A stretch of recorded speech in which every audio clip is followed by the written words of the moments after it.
Hello and welcome to the Times of India News Capsule. I am Sarfraz Ahmed. The Vidarbha Cotton Association has opposed the quality control order on cotton bales proposed by the Bureau of Indian Standards. The VCA or the Vidarbha Cotton Association is opposing the move on the basic premise that quality of raw cotton is simply not in their hands, mainly because they are processors who have no control on incoming material from the farmers. With me is some members of the VCA. Let us hear out from them what are their objections. मैं इरफान खोजे, मैं भी एक zener हूँ। अभी recently ministry of textile ने cotton ginning industry पे BIS के नॉर्म्स कंपलसरी कर दिए हैं और इस BIS के नॉर्म्स के मुताबिक हम लोग जो क्वालिटी पैरामीटर्स हमें कंट्रोल करने हैं वो प्रैक्टिकली पॉसिबल हमारे इंडस्ट्री के लिए नहीं है, क्योंकि हम सिर्फ एक प्रोसेसर है, हम मैन्युफैक्चरर नहीं हैं। हमें जो इनपुट मिलता है वो फार्मर से आता है, जो रॉ मटेरियल है फार्मर ला के देता है और फार्मर जो क्वालिटी हमें ला के देगा वही क्वालिटी को हम सिर्फ प्रोसेस करके आगे अपने स्पिनर्स को देते हैं। तो वो क्वालिटी कंट्रोल करना हमारे हाथ में नहीं है। इससे हमारी इंडस्ट्री को काफ़ी बड़ा एक नुकसान है और साथ में फार्मर का भी बहुत बड़ा नुकसान है। अगर फार्मर BIS क्वालिटी पैरामीटर के हिसाब से कॉटन हमें नहीं दे सकता तो हम वो कॉटन नहीं ले पाएंगे और अगर फार्मर का कॉटन हम नहीं लेंगे तो एट द एंड फार्मर का नुकसान है। इसके अलावा क्या चिंताएं हैं? जैसे इरफान मैंने किसान के बारे में बोला। आपका नाम? मैं भावेश शाह, मैं विदर्भ कॉटन एसोसिएशन का उसमें मेंबर भी हूँ और इसमें मैं 27 साल हो गए मेरे को जिनिंग फैक्ट्री में।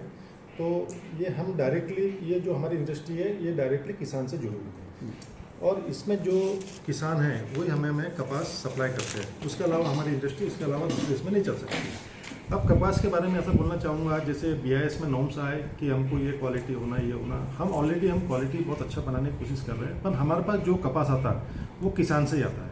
किसान अगर समझो कई बार किसान को भी समस्या बहुत सारी रहती है कि कई टाइप के वेराइटीज़ आती है और बारिश के कारण होती है। कई बार उनको जो कपास चुनना रहता है उसमें भी लेट होते हैं तो पत्ती ज़्यादा आती है। ये बहुत सारे नॉर्म्स हैं जो BIS में हमारे लिए स्ट्रिक्टली लागू की गए। पर अगर हम BIS को अगर लागू करते हैं तो क्या हम किसान को बोल सकते हैं कि हम वो हिसाब से कपास लाए? ये बहुत सारी समस्या है हमारी कि किसान, और अल्टीमेटली अगर BIS हम पे प्रेसाइज करता तो हम किसान को बोलेंगे कि कपास लापन वो नहीं ला सकता, तो इसका मतलब ये हुआ कि हम किसान का विरोध कर रहे हैं। तो ये बहुत सारी चीज़ें हैं। अब इसमें आगे आप लोग क्या प्लान करना चाहते हैं? मेरा नाम नरेंद्र चांडक है। मैं एक किसान भी हूँ और जिनर भी हूँ। किसानों को BIS नॉर्म से कपास का लाना बहुत कठिन काम है। दूसरा, किसी भी एग्रीकल्चर कमोडिटी पे ये BIS लागू नहीं है और हम प्रोसेस करके ये कॉटन को स्पिनर्स को बेचते हैं। It is a B2B business, not B2C।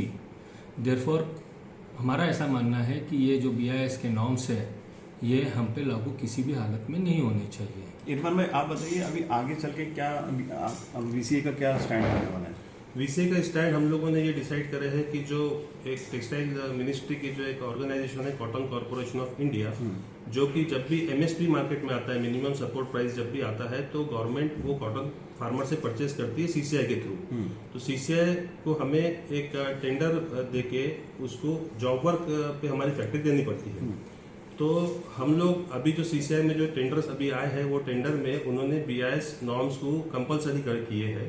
तो हम उस चीज़ को एक साइलेंट प्रोटेस्ट करके वो टेंडर को अपोज कर रहे हैं कि हम CCI का टेंडर नहीं भरेंगे जब तक कि BIS यहाँ से हटा दिया नहीं जाता है। ये CCI का टेंडर ठीक है, ओके, कैंसिल।